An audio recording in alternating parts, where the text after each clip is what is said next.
Welcome to ஸ்ரீமாம் media. இன்னைக்கு வீடியோவில் கேரளா பெண்களுடைய அந்த லாங் ஹேருக்கான சீக்ரெட் தான் பார்க்க போகிறோம். இது வந்து தாலி அப்படின்னு சொல்லுவாங்க. இதை எப்படி ப்ரிப்பேர் பண்ணணும், ஹேருக்கு எப்படி யூஸ் பண்ணணும்னு நம்ம வீடியோவில் பார்க்கலாம். இதை ப்ரிப்பேர் பண்ணுறதுக்கு நம்ம யூஸ் பண்ணுறது செம்பருத்தி பூ அப்புறம் செம்பருத்தி இலை. இந்த ரெண்டு வச்சு தான் நம்ம இந்த கேரளா தாலி ப்ரிப்பேர் பண்ண போகிறோம். நான் செம்பருத்தி பூ ஃப்ரெஷ்ஷானது ஒரு 4-5 கிடச்சிது, அதுவும் அப்புறம் பழைய பூக்கள்லாம் இருந்துச்சு, அதுவும் எடுத்திருக்கேன். ஒரு 10 செம்பருத்தி இலை எடுத்திருக்கேன். உங்களுக்கு எவ்வளோ கிடைக்குதோ அதை யூஸ் பண்ணிக்கோங்க. இப்போ இந்த செம்பருத்தி இலை எல்லாத்தையும் நம்ம ஒரு 4-5 பீஸாக கட் பண்ணி ஒரு பவுலில் சேர்த்துக்கலாம். இது கேரளாவில் மட்டும் இல்லைங்க, நம்ம வீட்லேயுமே பெரியவங்களாம் ஹேர் வாஷ் பண்ணுறதுக்கு இதை தான் யூஸ் பண்ணியிருக்காங்க. அதே மாதிரி செம்பருத்தி பூக்களையும் தனித்தனி இதெல்லாம் பிரித்து பவுலில் சேர்த்துக்கோங்க.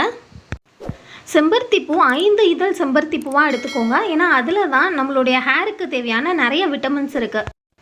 இப்போ எல்லா செம்பருத்தி பூவையுமே நம்ம கட் பண்ணி எடுத்தாச்சு. இதில் 1 கப் தண்ணி சேர்த்துக்கலாம். சுத்தமான தண்ணியாக சேர்த்துக்கோங்க. இப்போ கையாலேயே இந்த இலை பூ ரெண்டையும் நல்லா மசிச்சு விட்டுக்கோங்க. நம்ம இந்த மாதிரி நல்லா மசிக்கும் போது அந்த தண்ணி வந்து நல்ல ஒரு ஜெல் கன்சிஸ்டன்சிக்கு வந்துடும். நம்ம சேனலில் செம்பருத்தி வச்சு நான் ஏற்கனவே நிறைய வீடியோஸ் வந்து அப்லோட் பண்ணியிருக்கேன். Hair serum, hair mask, shampoo எல்லாமே. பார்க்காதவங்க ஐ பட்டன் அப்புறம் டிஸ்கிரிப்ஷனில் லிங்க் தரேன், செக் பண்ணிக்கோங்க. இதை நீங்கள் மிக்சியில் போட்டு பிளெண்ட் பண்ணுறதுனாலும் பண்ணிக்கலாம். ஆனால் அந்த காலத்துலலாம் இந்த மாதிரி கையால் தான் நல்லா மசிச்சு யூஸ் பண்ணுவாங்க. இது நம்மளுடைய ஹேருக்கு ரொம்பவே சேஃபானது. இது ஃபுல்லாக நேச்சுரல் அப்படின்றனால நம்ம ஹேருக்கு எந்த சைடு எஃபெக்ட்ஸுமே கிடையாது. செம்பருத்தியில் நம்மளுடைய ஹேருக்கு தேவையான எல்லா விட்டமின்ஸுமே இருக்குது.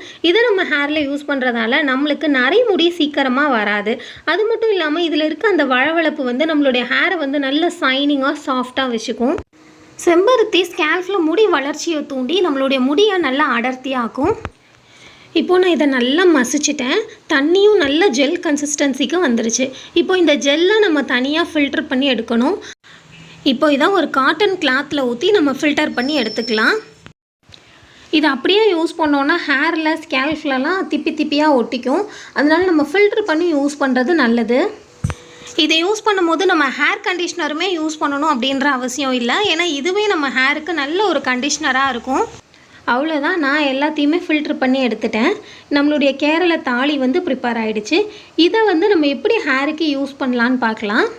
ஃபஸ்ட்டு கொஞ்சமாக தண்ணி வச்சு ஹேரை வாஷ் பண்ணிவிட்டு அதுக்கப்புறமா உச்சந்தலையிலேருந்து நுனி முடி வரைக்கும் இந்த தாலியை அப்ளை பண்ணி நல்லா தேய்ச்சிக்கோங்க. ஹேர் ஃபுல்லாக தேய்ச்சிட்டு அதுக்கப்புறமா திரும்பவும் நீங்கள் நார்மல் வாட்டரில் வாஷ் பண்ணிவிடுங்க. அவ்வளோதான். நம்ம ஷாம்புக்கு பதிலாக தான் இந்த தாலி யூஸ் பண்ணுறோம். அதனால் நம்ம ஷாம்பு யூஸ் பண்ண தேவையில்லை. உங்கள் முடியில் என்ன பிசுக்கு இருக்குது அப்படின்னா இந்த தாலியில் நீங்கள் ரெகுலராக யூஸ் பண்ணுற ஷாம்புவை கொஞ்சம் மிக்ஸ் பண்ணிவிட்டு அதுக்கப்புறமா ஹேரில் நல்லா தேய்ச்சி ஹேர் வாஷ் பண்ணிக்கோங்க. உங்கள் முடியில் என்ன பிசுக்கு இல்லை அப்படின்னா நீங்கள் ஷாம்பு மிக்ஸ் பண்ணணுன்ற அவசியம் இல்லை. இந்த தாலியை மட்டும் நீங்கள் அப்படியே ஹேரில் நல்லா தேய்ச்சி நீங்கள் ஹேர் வாஷ் பண்ணலாம்.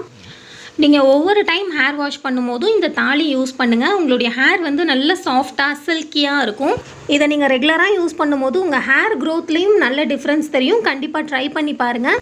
இந்த வீடியோ உங்களுக்கு யூஸ்ஃபுல்லாக இருந்தால் லைக் பண்ணுங்கள், உங்கள் ஃப்ரெண்ட்ஸுக்கும் ஷேர் பண்ணுங்கள். மறக்காமல் நம்ம சேனலை சப்ஸ்கிரைப் பண்ணி எனக்கு சப்போர்ட் பண்ணுங்கள். தேங்க்ஸ் ஃபார் வாட்சிங்.